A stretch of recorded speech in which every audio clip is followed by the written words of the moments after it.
Good afternoon. My name is Carlene Pittman, and I am the co-chair, along with Rex Homeland, of the Mason Diversity and Inclusion Committee. I am delighted to see your faces. I said that a few minutes ago, but it's so nice to see that you've joined us for this extremely important topic.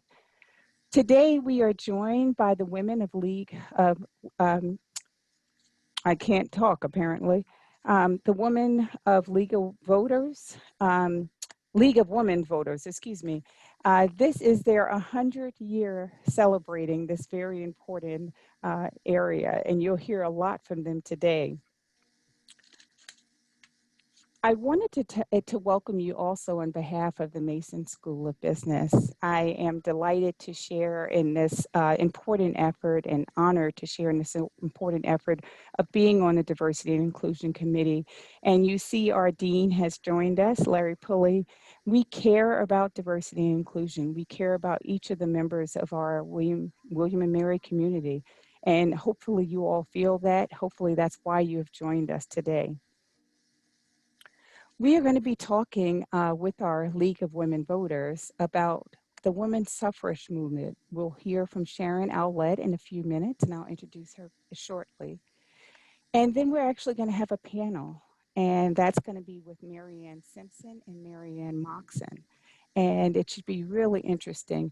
We're going to also leave time for Q&A so you can ask questions. I'm sure that you have a lot of questions. This is a presidential voting year, and it's extremely important for us to be engaged around this topic.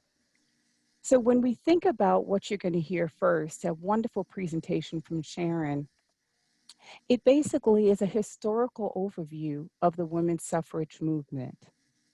And when I was thinking about this topic, and we've talked about this before, I want to take you to a Sankofa. Maybe some of you know what Sankofa is. It's a metaphorical symbol used by the Akan people in West Ghana in Africa. And basically, it's a symbol of a bird with its head pointing backwards towards its back, getting an egg. And basically, it symbolizes the importance of reaching back to knowledge in the past and bringing it into the present and making it a positive progress. And when I think about the topic today, women's equality and the right to vote, we have to look at our past to really inform us of our present and how it's going to make us have a positive impact in our future. I'm delighted to introduce our speakers for today's program. Sharon Owlett, many of you may know her. She is a wonderful executive partner, extremely passionate, and you'll be hearing from her, like I said, with our historical lesson. Then you're going to be hearing from Marianne Simpson and Marianne Moxon. They are also members of the League of Women Voters. Sharon, I'd like to turn it over to you. Thank you, Carlene. As Carlene mentioned, those of us on the panel today are members of the League of Women Voters. Let me tell you a little bit about the League. Since its founding in 1920, the League has been an activist yet nonpartisan organization that neither supports nor opposes specific candidates or parties. We focus on voting rights, civic education, and voter advocacy. The Williamsburg chapter is the second largest local league in Virginia with more than 300 members, and we welcome people of all genders into our ranks. Membership for full-time students is free. Our website tells you how you can join. We chose October 2nd for this seminar to remember a champion of our American civil rights, of which the right to vote is a pillar. Justice Thurgood Marshall was sworn in as an Associate Justice of the Supreme Court 53 years ago today. Mr. Justice Marshall was the first African-American justice, one of only 2 African-American justices ever to sit on the High Court, and one of only 3 justices of color in our nation's history.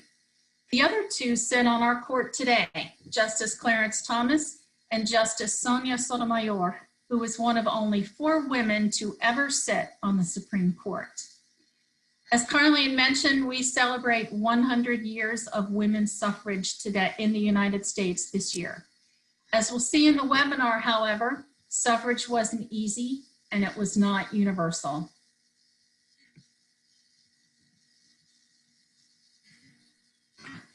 Today, we'll take a look at the hidden history of women's suffrage and see how parallels with today are inescapable. The history of the women's suffrage movement is quite complex, and most history books have unfortunately focused primarily only on white suffragists. But there were many Black, Indigenous, and other women of color who also fought for suffrage. Despite the efforts of the women's suffrage movement, many African-American women, as well as African-American men, were prevented from voting for 45 years after the 19th Amendment, not until the Voting Rights Act of 1965. This act has been in the news a lot these last months after the death of one of its most valued proponents, Congressman John Lewis. Why? Because many states have taken increasing action to gut the Voting Rights Act and create multiple barriers to voting. We'll take a look at some of those barriers, as well as some of the false narratives swirling around the upcoming elections. We hope that today's webinar will help you to value the sacred right of voting as much as the suffragists and civil rights activists did. The struggle is not over. Everyone knows the name of Susan B. Anthony. She's the suffragist who gets the most credit, but hundreds more should be included. Many of them, including Susan, dedicated their lives to fight for a vote they never got to cast. Anthony died in 1906, 14 years before the 19th Amendment. Another well-known suffragist and abolitionist is Elizabeth Cady Stanton. She was a Quaker, and the Quakers were at the forefront of both the suffrage and the abolitionist movements. In fact, these movements proceeded hand in hand. But the road to the vote itself was bumpy, littered with broken friendships, factionalism, and bitter choices. Sojourner Truth is emblematic of those bitter choices. Familiar to us as an abolitionist, she also was a overlooked women's suffrage rights activist. She believed that giving Black men the right to vote and not women would only allow men further domination over women. Sojourner Truth, Susan B. Anthony, and Elizabeth Cady Stanton are now together in Central Park in a sculpture unveiled on August 26, Women's Equality Day, the 100th anniversary of the day in 1920 when the 19th Amendment was officially certified.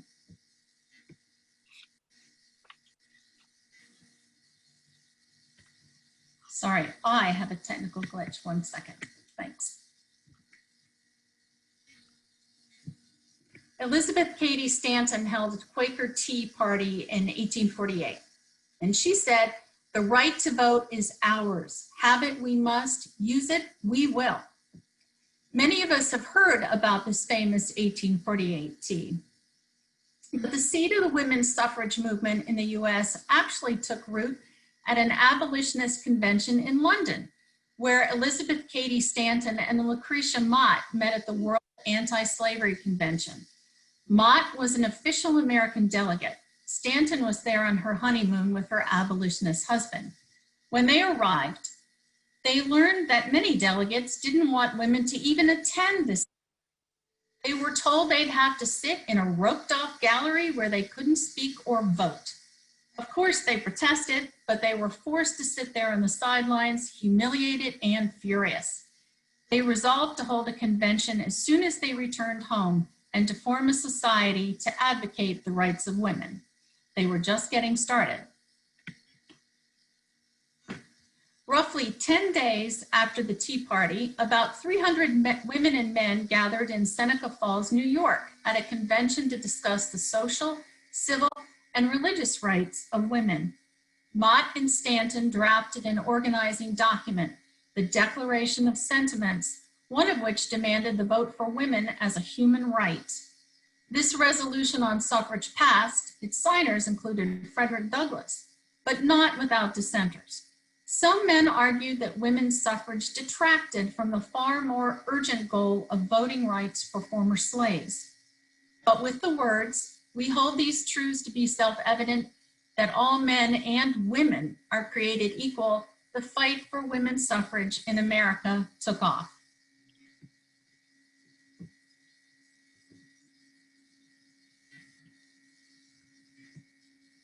But here again came some of those bitter choices and splintered relationships. Frederick Douglass, who had escaped from slavery in Maryland, was the only African American at Seneca Falls. He had an on-again, off-again friendship with Susan B. Anthony and Elizabeth Cady Stanton. They got into heated debates about who should get the right to vote first, women or Black men. It may surprise you that these debates even took place, but even Black men who were free could not vote. Was Anthony racist over her stubborn insistence that women get the right to vote before African Americans? How about Stanton, who questioned why the rights of freed Black men should take priority over white women?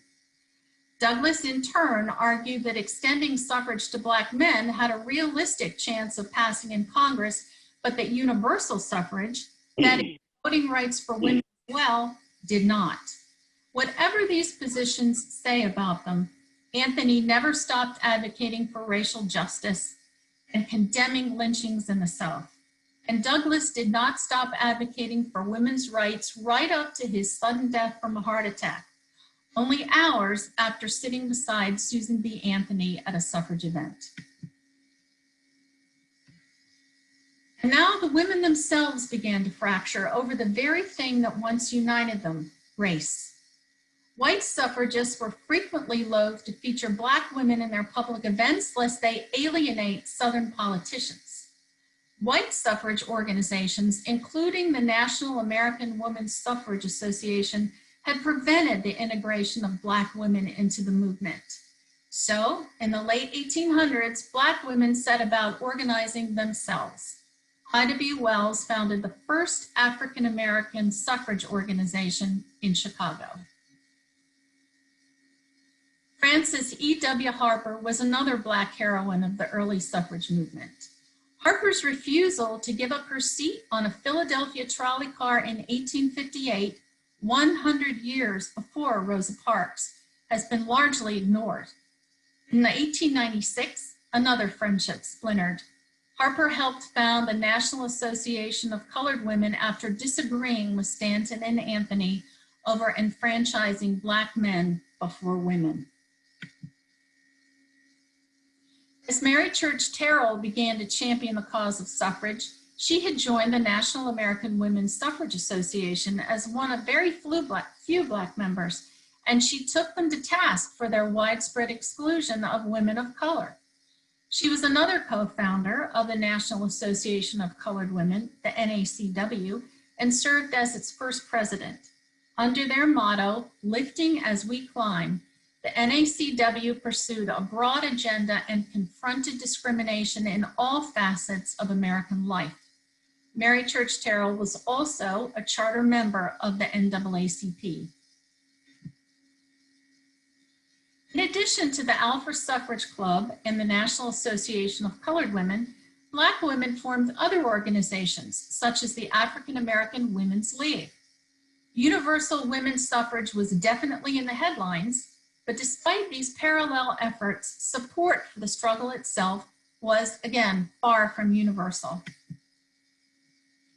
Women themselves were by no means united in their desire for the vote. Cartoons like this one got a lot of attention. Many women joined anti-suffrage men in believing that a woman's place was in the home. Newspapers printed anti-suffrage editorials. Even the New York Times was against women voting in those years. Cartoons of the day reflected men's fear of childcare and domestic duties. Anti-suffrage cartoons were not especially kind either, nor did they acknowledge the difference between suffragist and suffragette. American women fighting for the vote called themselves suffragists and considered suffragettes, a term widely used in Britain, an offensive term. A British journalist had coined the label suffragette to mock members of the suffrage movement. He added the diminutive suffix "-et" to minimize these women, but they embraced this intended insult and called themselves suffragettes with a hard G to signify that they were going to get the right to vote. Note that these cartoons completely ignored people of color. In the public mind, it was a whites-only issue. In 1912, an iconic suffrage parade took place in New York City.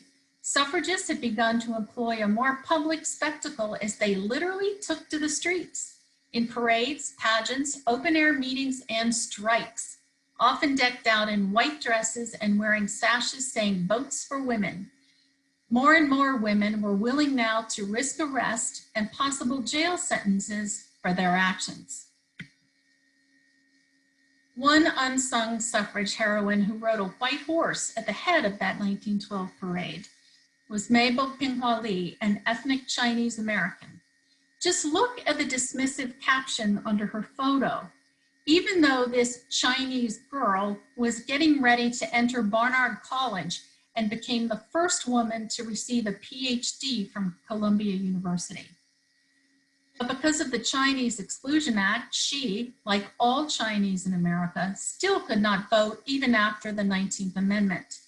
The 1934 Magnuson Act granted citizenship and the vote to Chinese in America, but no one knows if Mabel Lee herself ever got to vote. By 1913, the suffrage movement was becoming more strategic, more desperate, and more threatening to its antagonists. But both the darkest and the most triumphant days of women's suffrage were just around the corner. A year after the New York March came the nation's first march on Washington. There were 24 parade floats, 9 bands, mounted brigades, and more than 5,000 marchers, all advocating votes for women. In addition to the thousands of cheering spectators on the sidelines, many in town for Woodrow Wilson's inauguration, there were also quite a few angry men, many of whom had been drinking. All went well for a few blocks, but trouble was lurking. Unruly onlookers jeered, tripped, grabbed, and finally attacked the women, sending more than 100 of them to the hospital. The U.S. Secretary of War finally called in a cavalry troop to help control the crowd. Ambulances came and went for 6 hours. But again, bitter divisions infected the unity of that day. 22 members of the Delta Sigma Theta sorority, founded at Howard University that same year, were among the thousands of women marching. But the Black women were asked to march at the rear of the parade to not offend the sensibilities of any Southerners. History tells us that the Deltas supposedly broke from their segregated section to mix with the rest of the parade, and Ida B. Wells was also seen slipping into line between the white women of her Chicago delegation. Another forgotten suffragist marching in this famous 1913 parade was Mary Louise Bottineau Baldwin, a Chippewa tribe lawyer who worked in the Office of Indian Affairs. She almost single-handedly represents the Native American woman's fight for the vote. While she marched as a woman, does anyone here think that male Native Americans had the right to vote in 1913? They did not. While the 14th Amendment had defined as citizens any persons born in the United States, the amendment had been interpreted by the courts to not apply to Native peoples. The Indian Citizenship Act of 1924 finally granted citizenship to about 1/2 of the indigenous people in the United States who were not already citizens. But Arizona and New Mexico still barred Native Americans from voting as late as 1948. While the world stage could help American women in their quest for the vote, it could also hinder them. In 1917, Alice Paul and others decided to step up their efforts by protesting in front of the White House, the first time that had been done, by the way. These famous silent Sentinels included quite a few Virginia suffragists. They picketed the White House and Lafayette Square frequently with a banner asking, "Mr. President, how long must women wait for liberty?"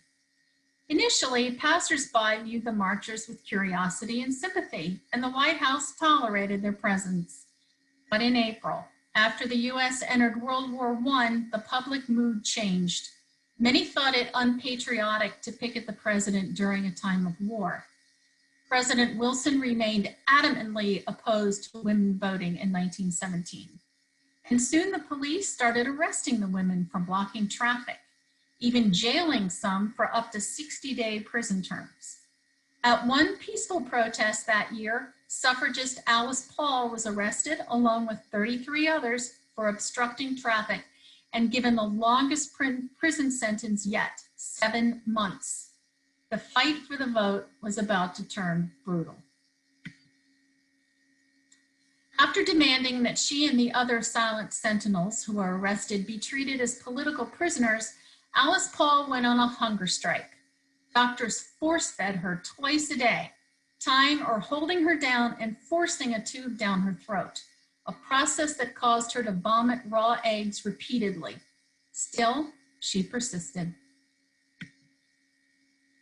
Lucy Burns served 6 different prison sentences for peaceful picketing. But on November 14, 1917, called the Night of Terror, 33 women, including Paul and Burns, were arrested and endured a brutal night in the Occoquan workhouse in Virginia. The women were clubbed, beaten, choked, slammed, and tortured by 40 guards who went on a rampage. Burns had her hands shackled to the top of her cell, forcing her to stand all night. The oldest prisoner was 73, and after her written account got out, newspapers carried stories about how the protesters were being treated. When the public learned of the atrocities of that night of terror, a major turning point in the suffrage movement occurred. The parallels to modern-day struggles for rights are unmistakable. By the beginning of 1918, President Wilson understood that these women were not going to stop until they could vote, and that their war efforts should be recognized. He finally announced his support for the 19th Amendment on January the 9th. In early June 1919, suffragists sat silently in the U.S. Senate as men prepared to vote on the amendment for the 3rd time in less than a year. A few senators changed their votes, realizing that recent suffrage victories at the state level might translate into more votes from women for them. Others responded to pressure from President Wilson. It passed in the Senate by 2 votes. Now it needed to be ratified by at least 36 states. Within 6 days, Illinois, Michigan, and Wisconsin ratified it. But once again, race entered the equation. White leaders of the movement pandered to racist politicians in the South who feared defeat if Black women were to become enfranchised.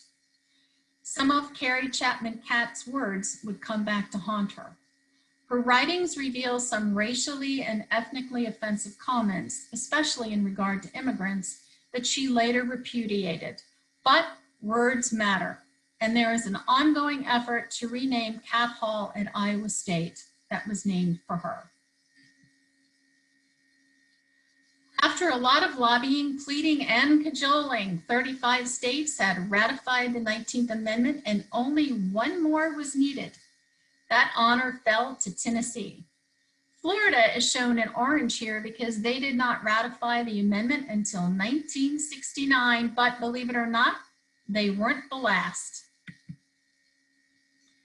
Virginia had rejected it in 1920, but finally ratified it in 1952, followed by Georgia and Louisiana in 1970, North Carolina in 1971, and lastly, Mississippi, who didn't ratify it until 1984, only 36 years ago.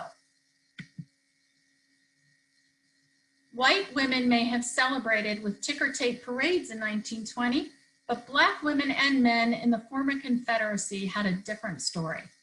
Black men and women were frequently defrauded by voting registrars, asked ridiculous questions to register to vote, driven away from registration offices under threat of violence, or intimidated by the very real threat of lynching. Mary McLeod Bethune, board to parents who had been slaves, vigorously pursued the registration of Black women in the South in spite of being threatened by the Ku Klux Klan. Her legacy is long and impactful. What would these women want us to remember about their struggles?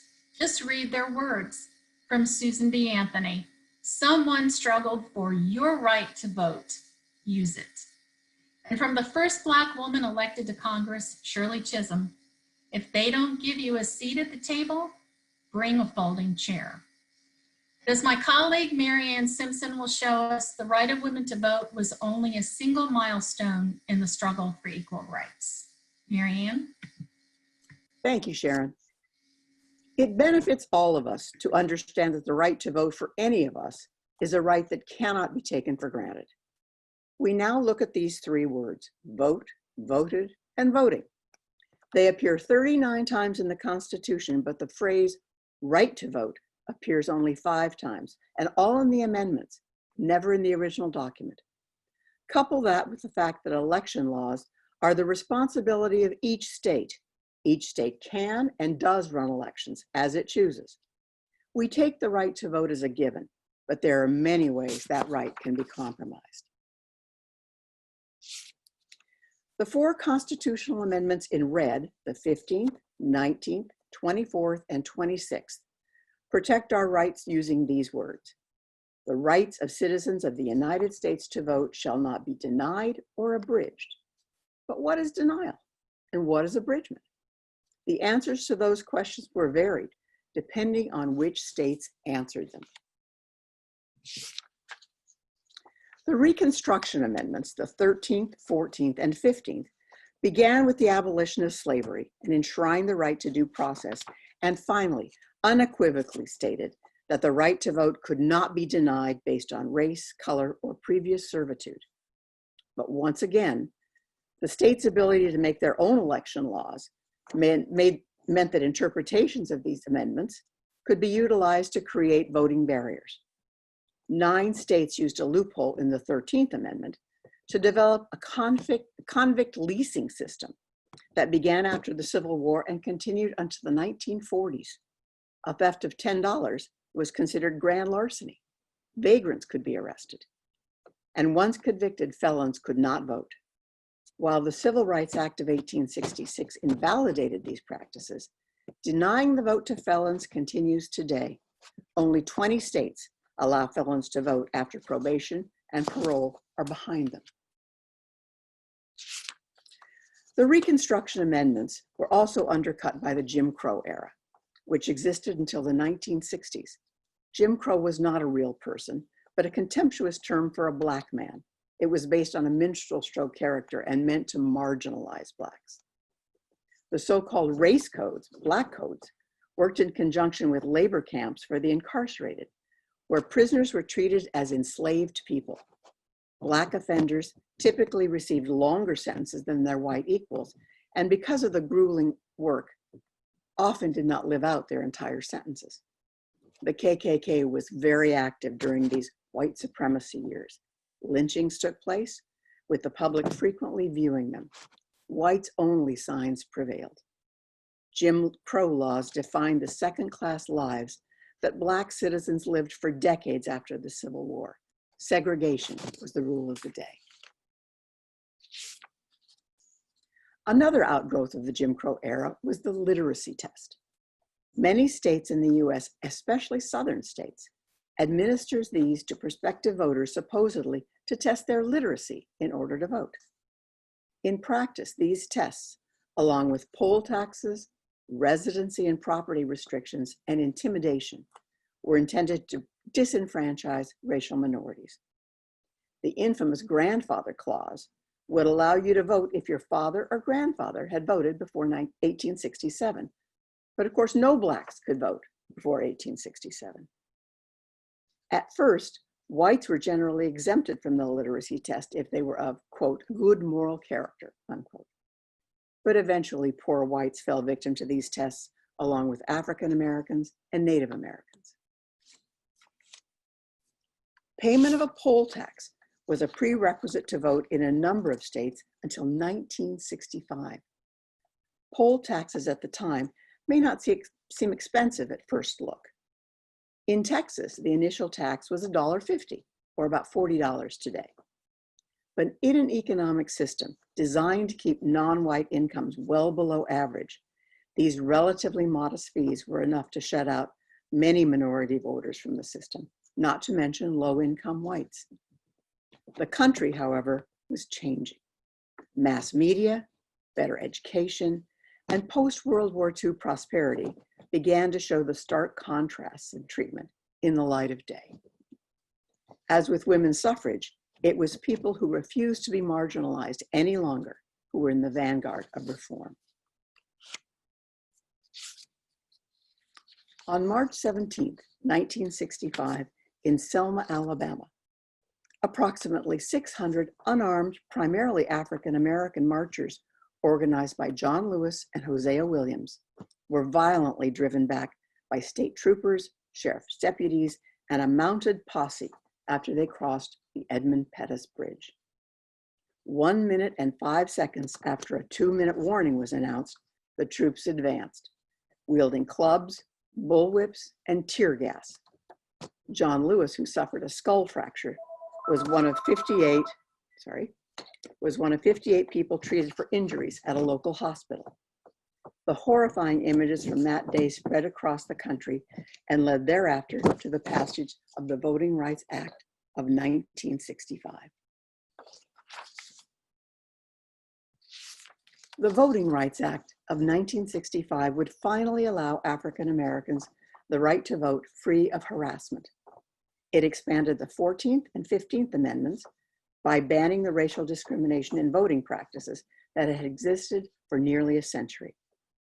The legislation provided for federal approval or pre-clearance of proposed changes to voting laws in many southern states with entrenched racial discrimination that used tests to determine voter eligibility. Virginia was one of the states included. And the Voting Rights Act did its job for 46 years until the Supreme Court stepped in 2013. In Shelby County v. Holder, the High Court struck down the pre-clearance requirement as unconstitutional, stating that those circumstances of discrimination no longer existed. Almost immediately after that decision, 40 states announced 200 different bills to make voting more difficult. 35 states now have very strict ID laws, and 17 million voters have been purged off registrations lists, some for legitimate reasons, but not all. Ruth Bader Ginsburg, along with Justices Breyer, Sotomayor, and Kagan, dissented. Consider Ginsburg's memorable quote, "Throwing out the Voting Rights Act when it has worked and is continuing to work to stop discriminatory changes is like throwing away your umbrella in a rainstorm because you're not getting wet." Since the 2013 Shelby County case removed preclearance, 1,688 polling places have been closed or consolidated, mostly in previously protected counties. The resulting long lines at polling places make 6 hours or longer waits quite common. But some states are moving forward to strengthen rather than restrict voting rights. This brings us to the pressing question of what each of us can do to ensure that our votes count in November. In Virginia, the rules work in voters' favor. In Virginia, changes took place on effect this past July 1st that make voting easier. Voting by mail in Virginia just got easier, and many who are worried about voting in crowded polling places during a COVID-19 pandemic are taking advantage of this convenience. No excuses are needed to vote absentee, either in person or by mail.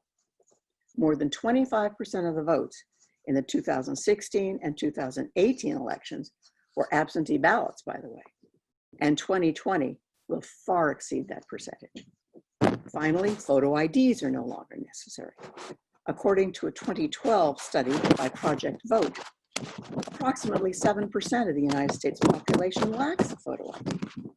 This is especially true of lower income individuals, those under the age of 20, and ethnic minorities. Non-photo IDs will now include a current utility bill, a bank statement, a government check, or a paycheck that contains the name and address of the voter.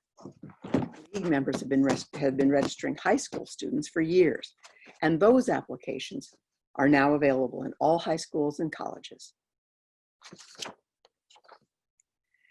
We've all heard about the controversy swirling around about different forms of voting, but this controversy is largely manufactured. Absentee voting, early voting, voting by mail.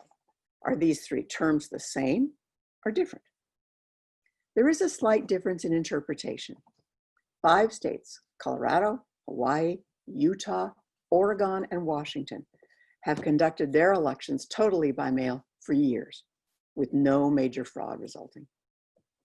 Voters in every state but 2, Mississippi and Texas, had the right to cast mail or absentee votes in the mid-year primaries after the pandemic led 14 states to relax their rules.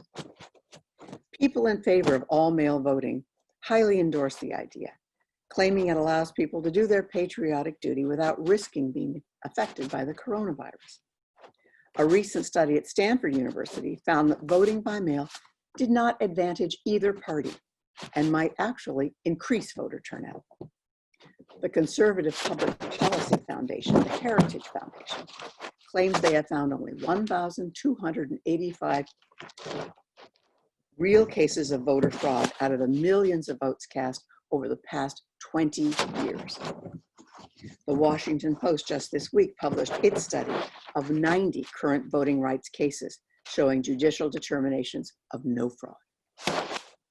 Marianne, I'm so sorry to interrupt you. There is a sound in the background. I'm not sure if it's from you. Okay, thank you. Okay, sorry. It is Sorry. legitimate. That's okay. It is legitimate to wonder whether putting ballots into the hands of the pandemic-stressed Postal Service could conceivably lead to problems with deadlines. Many states are putting measures into place to cope with that delayed mail. And in Virginia, voters can trace their absentee voting on the State of Virginia website to verify that their ballots have been received and when they were received.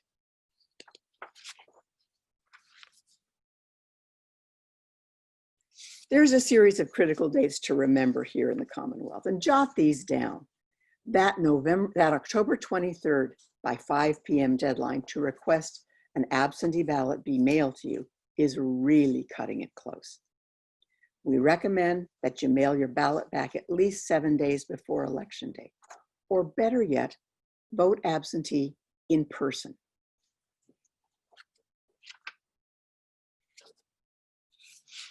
Don't waste your absentee ballot by forgetting to sign the ballot envelope and adding the information requested.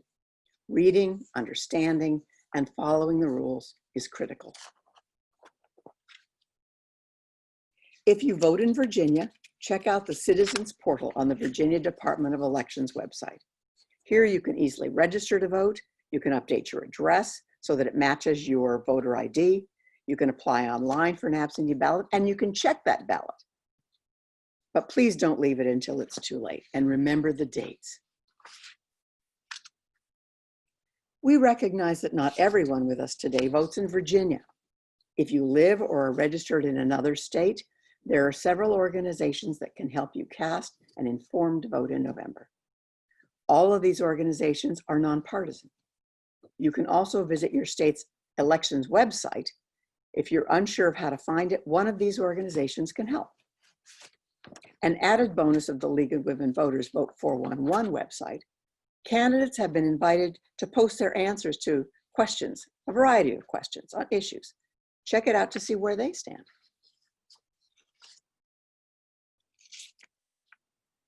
Don't ever be fooled that your vote doesn't matter.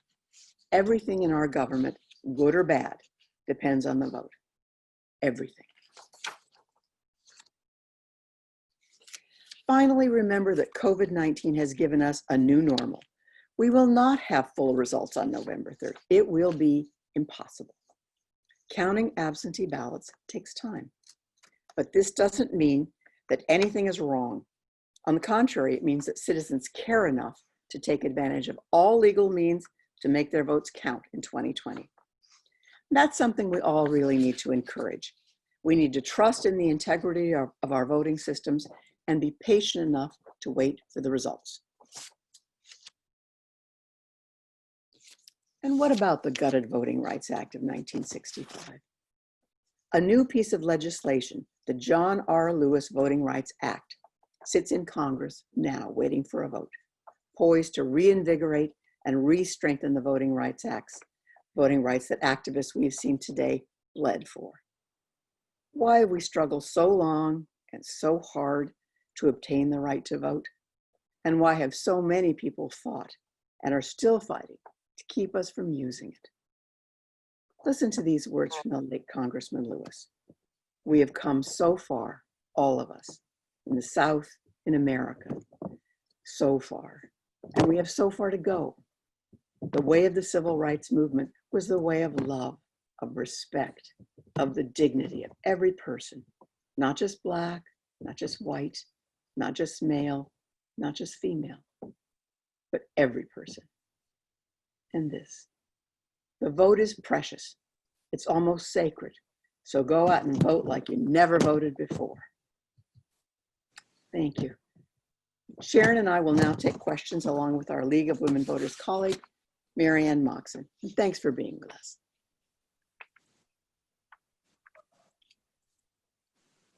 Wow, that was fantastic. Thank you so much, Sharon and Mary Ann. That was wonderful.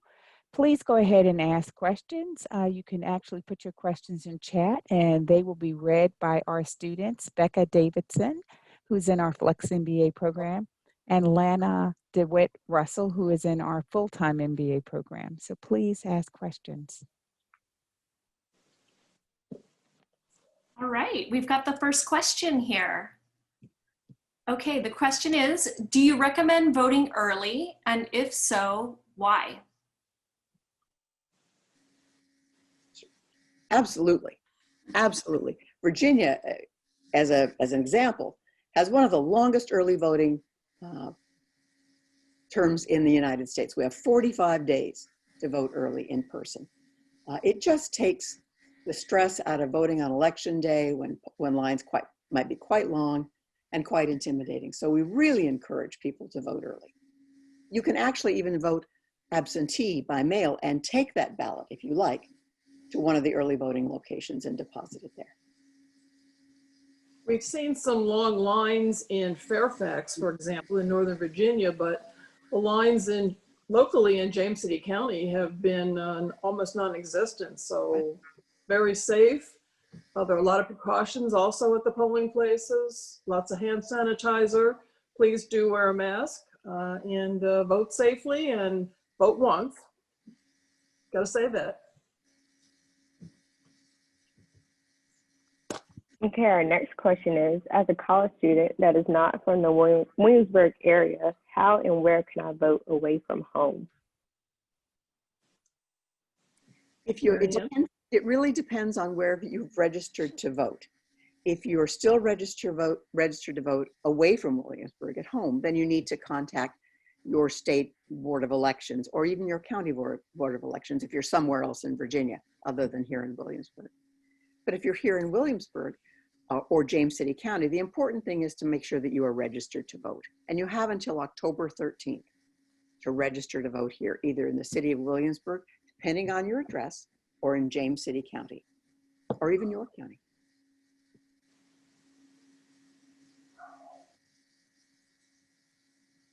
Right, the next question we've got is, what can we do to prevent more voting rights setbacks in the future?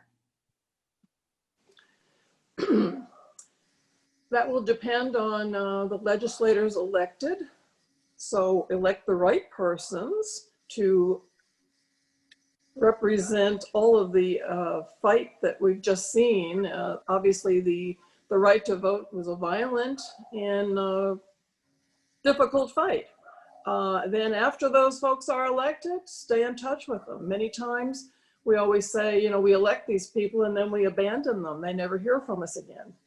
So emails are effective, phone calls are even more effective, but definitely let your elected officials, whether they're the local, state, or national, hear from you. Mm-hmm. Right, pay attention to politicians' platforms. You know, people tend sometimes to vote reflexively depending upon what political party a candidate belongs to, but really pay attention to the things that each particular candidate is saying about what he or she wants to do once that person is in office.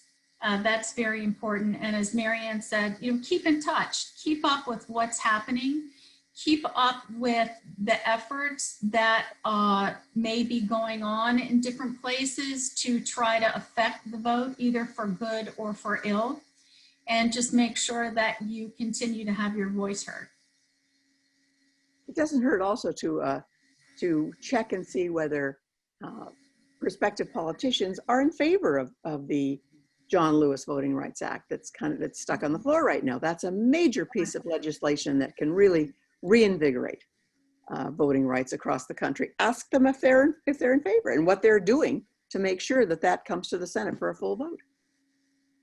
You know, a lot of people think that it's, you know, once somebody is in office, it really doesn't make much difference whether or not you contact them with your positions, but that's not true because you represent a vote. So people in elective office are always sensitive to the communications that they receive from voters. They always mark what those voters have to say. So if you're in favor or you're against a particular piece of legislation or something going forward, you know, please let your elected representatives know that. And also remember, with regard to the courts, we all know that, as we saw with Shelby County, that the courts can make big differences in how laws are enacted or not enacted, but implemented or not implemented. But also remember, the legislature has the ability to go in and change the law to sort of correct something that the legislature did not mean for the court to do. The ultimate power in passing the law belongs to legislative bodies. So if you see a court decision that you don't like that might affect your right to vote, go to your legislators, talk to them about it. They have the ability to change it. Okay, our next question is, how does economic power influence the right to vote?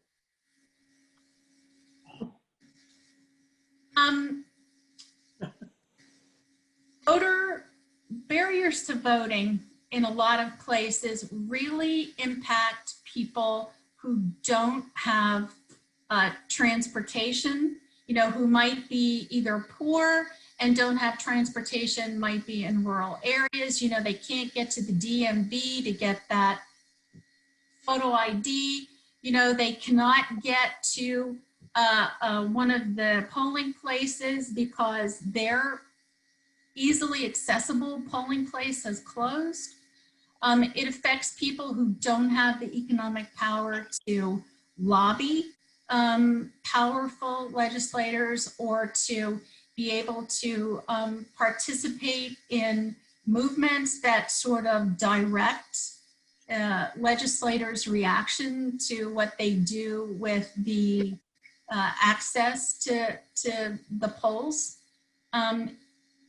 It really does have an impact on the strength of the voice that some of our fellow Americans have in trying to make sure that they have access to the polls. Marianne, do you have any thoughts on that? I just wanted to say another thing we haven't talked about is provisional ballots. And we've heard horror stories of people in recent elections being turned away at the polls because their name's not on the list. And many times the election officials just tell them to go home. They should be telling them, here's a provisional ballot, sign this, and we'll check to make sure that you're on the list. Then they also have to come back within a certain number of days with their ID and whatever.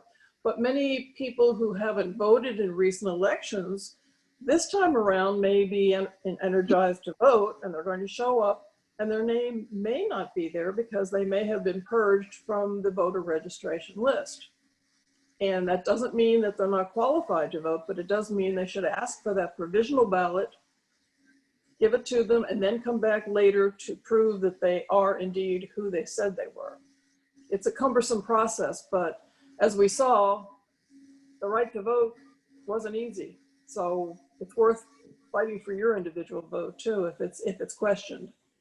That's also, I think that's also one of the reasons why it's so important to go in to the Virginia Elections website and check your registration information.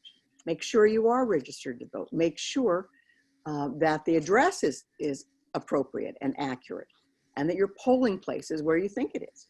So you can check very easily, and before October 13th, if there are errors, you can change them. You can correct them so that you don't have that problem when you go to vote.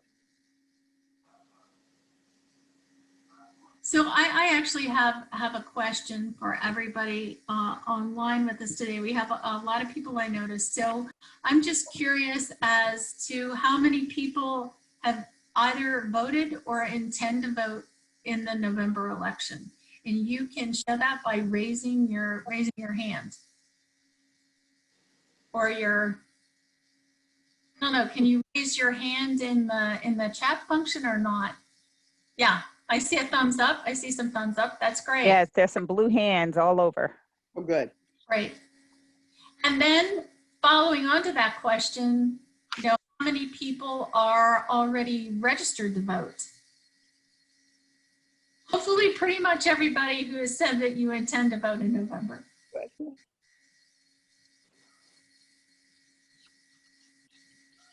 So here's another question that people need to know about, I think, and that is if you feel like you're standing in line at the polls and you feel like you're being intimidated, and this is a question for my fellow panelists, not necessarily for people online, but if you feel like you're in line to vote and you're being intimidated, what should you do about that?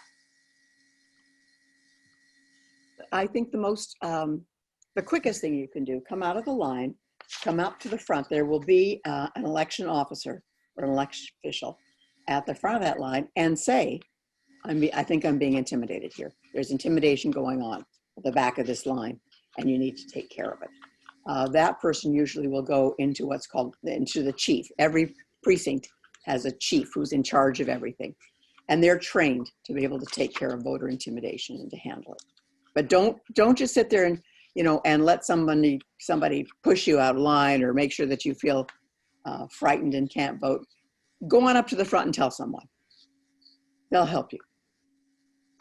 There's a legal limit of 40 feet within the polling place too, that campaigning and intimidation is not allowed. But 40 feet in this day and age, when there might be a long line, isn't going to cover the whole line. Right. Right. So yeah, don't get into arguments. Just go find the chief. All right, we've got another question from one of the students. What are some of the potential consequences if the John R. Lewis Voting Rights Act is not passed? Well, to some extent, that depends on the election itself. Yeah. And it depends on state and local elections. Because if the Voting Rights Act, John R. Lewis Voting Rights Act is not passed, it just continues the legacy that we have been handed by Shelby County that allows states and local jurisdictions to put more restrictions on voting. So we didn't talk about gerrymandering in this presentation, and gerrymandering actually has been around for a long time, but a lot of states are moving to get rid of the process of gerrymandering, and that is in fact one of those voter suppression tools. Gerrymandering allows the political party that's in power in a given state to determine what the voting precincts look like. what the different voting districts look like. And gerrymandering allows the legislature to draw all kinds of contorted voting precincts, voting districts, to ensure that different political parties dominate those voting districts. So you have weird things like people on one side of the street being in one voting district, the people across them being in a different voting district, and the people 2 houses down from them being in the same voting district as the first person. Just very, very weird contortions. So gerrymandering is actually on the ballot this election in Virginia. And one of the things that you can vote on in Virginia is actually an end to this practice. But Amendment. again, sorry, go ahead. Amendment number 1 of 2. Amendment, right. And you may have to turn your ballot over to see those. Sometimes it's Yes. front, in Good James City, reminder. Yeah. yeah, Turn your James ballot City over. County, it'll say at the bottom, turn over, and there's the 2 amendments are on the back. Yeah, always turn your ballot over, always, because you never know what might be on the back of it. But again, if it doesn't pass, legislatures that are inclined to do so will just keep figuring out ways to sort of torque the voting process so that people in social classes or ethnic classes that they don't approve of, that do not vote for them, will not be able to, it will face increasing barriers to exercising their right to vote. That's, as we talked about a little earlier, and after Shelby County was adjudicated, you know, lots of states went right back to the habits they'd had before, and polling places had been eliminated or amalgamated, and especially in rural districts, that made a huge difference. Transportation became an enormous effort to get to a poll that was moved about as far away from its voters as they could manage and still make it a precinct. So that's the kind of thing that I think without the John Lewis Voting Rights Act, you'll continue to see. It's just more and more barriers to voting. And they're very blatant. These are not disguised. They're obviously meant to discourage voting. Oh, another thing, college students I know are used to filling in the little oval completely, but do not mark your ballot with an X. In Georgia, in the primary, I forget how many thousands of ballots were tossed, many of them for coming in too late, but some of them, quite a few, because the voters put an X through the box and it wasn't enough of it showing for the machines to count the vote. That's not a problem for college students though. You're used to filling in little ovals. Okay, our next question. Oh, go ahead. I'm sorry, go ahead. I was just going to make one comment, and that is I want everybody to remember, and that is if you are in line to vote and the polls close, stay in line. Yes. Because as long as you are in line at the magic hour when the polls close, you will be allowed in to cast your vote. So do not leave the line at 7 p.m. or if you're in another state, whatever time your polls close, stay in line. Okay, our next question is, it was mentioned in the presentation how the women's suffrage movement lacked women of color. In our history courses, what do you think about making an intro to African Studies class a mandatory requirement for women married students? I believe there's a recommendation from the governor that more Black history be a mandatory part of instruction at all levels. I'm not sure whether that applied to college level or not, but certainly the younger the students need access to this information.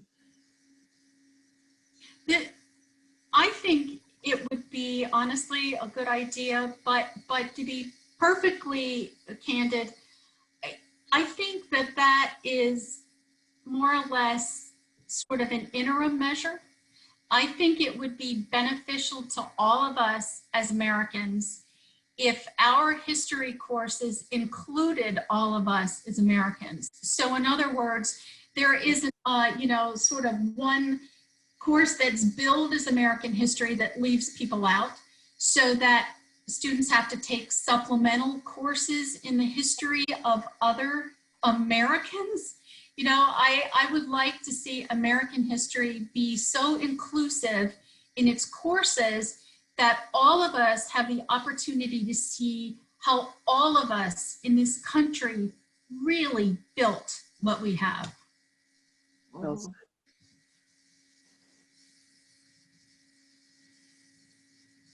All right, another question from the group. What opinions do you have on the use of the Electoral College? Oh, God. Oh, Oh, yeah. But does the league have an individual. official position? The League of Women Voters actually has had a position opposing or supporting the abolishing of the Electoral College for many, many years. That may become resurrected as a more active issue in coming years, we shall see. There are pros and cons, and that's another whole webinar. Yeah, for sure. There are pros and cons. I mean, as an individual voter, I'm not sure I understand all the pros, but there definitely are things to be said for maintaining it, as well as things to be said for abolishing it. Mm-hmm. Last question. Who are your Go ahead, Lana. heroines of the suffrage movement, and why this person? I'm sorry. You missed it. Who Yeah. are your personal heroines of the suffrage movement, and why did you choose this person? Wow, that's hard. Oh, there are so many. And in my research for the lengthy webinar that the League presented in conjunction with the library during the month of August, I think that Alice Paul Mm-hmm. probably had it right, although she was more of an aggressive, in-your-face type of proponent. She had gone to England after she graduated from college and was very much tied up with Emmeline Pankhurst in some very violent, I mean, they were setting fires and bombs. And I mean, I certainly can't support that part of her. But she came back to the US after that, saying that we can't ever get the right to vote going to state by states. Because even when the 19th Amendment passed, a number of Western states, women already had the right to vote. And she's the one that introduced the Alice Paul Amendment, which was the 19th Amendment. And then she went on to introduce the Equal Rights Amendment, which is still languishing in Congress. Virginia was the most recent state to pass that in the last to ratify it in the last legislative session. So I mean, I guess I honor her for her passion. She had nothing, I think her whole life was tied up in winning women the right to vote. Whereas the rest of them tried to have families and do it all. And today's women understand the challenges of that. So I guess I would say Alice Paul. Plus she was from New Jersey, and I lived in New Jersey when actually has a town name for her, Paulsboro. So I guess I learned more about her when I lived there. How about you, Mary Ann? I agree. Alice Paul always kind of stands out. I have a soft spot for Ida Wells, who kind of would not let herself be shunted to the back of the line. Mm-hmm. I'm not doing that, and managed to come up and walk in the famous parade with the rest of her Chicago delegation. That kind of touches me very deeply. That she claimed her spot. She would not be relegated to another one, and represented both herself, I think, and African-American women who were so important to that whole struggle. I have a soft spot for her. And look how long it took. She just was in the news this year when she was awarded the Pulitzer for all of her work that exposed all the horrors of lynchings in the South. Right. And those materials are available free online, and they're very eye-opening. I recommend that you Google Ida B. Wells suffrage or lynching. Just those words I think will come up, and you can read those materials. But it's alarming, the number of lynchings that took place in the South, and many of them were not even not even reported. So I'm sure it was worse than her reporting even indicated. Yeah, I agree with Marianne Simpson. I kind of have a soft spot for Ida B. Wells as well. And also Mary McLeod Bethune, because honestly, once getting the right to vote was one thing, but then registering people was something completely different. And that was fraught with danger. I mean, I registered voters in rural Southwest Georgia in the 1970s, and even some of that was frightening in the 1970s. And when you just imagine the very real danger that she encountered trying to register people so that they not only had the right to vote, they could actually exercise that vote. She was also very, very impressive, brave, courageous human being. Yeah. We're one of the few countries that even requires voter registration. And only one state, I think it's North Dakota, since there's so few people living there, North Dakota does not require voters to be registered. Just a tidbit for you. Bit of trivia for Jeopardy night. Oh, wow. Yeah, we've got one more question here, and it's a good one.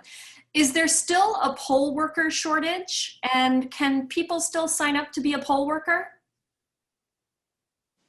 I think that certainly depends. And I think from what I have been told, in James City County and in the city of Williamsburg, as well as York, which kind of encompasses all of our area, they have had a tremendous response in the call for poll workers. So they're doing very well at this point, which is wonderful. And wonderfully enough, they've got younger poll workers, which is terrific. And as you know, having worked a poll, it's an eye-opener. It's an eye-opener to see how it works. It's a lot of fun. It's a good experience. It's a great experience. It's a great experience. But always throw your hat in. If you want to do that, always let your registrar know that you're interested. Well, my goodness, that is just wonderful. We are at the end of our time. That time went by so quickly. If you would all join me in thanking our wonderful women today, Sharon Owlett, Marianne Simpson, and Marianne Moxon, for all of their good information, and the League of Women Voters. Just the amount of tremendous information that they have shared with us today, a historical walkthrough and the importance of voting. So it seemed like everyone's hand was up, but they are definitely going to vote now based on your presentation. So thank you all very much for being here. We really do appreciate it. I'd like to say some other thank yous while we're here. Becca and Lana, you did a wonderful job asking questions. We appreciate your engagement. It's so important to have students involved in this process. I'd like to also thank Dean Pulley. Dean Pulley has been with us the whole time on this call because he's committed to this effort, and we really do appreciate it. Research shows and demonstrates that if your leaders are not involved and committed to D&I, nothing happens and there's no impact. So we do appreciate your time here today. We also appreciate all of our members of our D&I committee. They are here on this call. I've been scrolling through and looking at faces, and Joyce Hogard and the Learning and Development Committee, they're here. They are the ones that have this is their brainchild behind this wonderful effort of our diversity perspective. So we really do thank them as well, and all of the members of the D&I committee. And I want to thank our students. I see several students here. You know, it's wonderful having you here. We were up at numbers of 115 people on this one call. That is powerful, powerful, powerful. I thank our faculty, I thank our staff, I thank our executive partners. There are several executive partners on this call, so we just appreciate everyone showing up. I wanted to end with a quote from Thurgood Marshall, since that's how we started this wonderful program. He said, "Where you see wrong or inequality or injustice, speak out, because this is your country. This is your democracy. Make it, protect it, pass it on." And I think that's a very perfect way to end this program. Pass it on. You have to vote to make a difference. We appreciate each and every one of you. The fact that we are doing this program shows the impact that we're making. We do have a couple of other programs that are coming up, and I just wanted to mention one is coming up in 2 weeks. It is our D&I, a business perspective. We have wonderful business leaders that are going to be talking about diversity in the workplace and leadership responses to issues of diversity, which still exist. That's on October 13th at noon. November 12th at noon, we are going to be talking about diversity and inclusion, the LGBTQ perspective. So that should be a really interesting discussion, a panel discussion.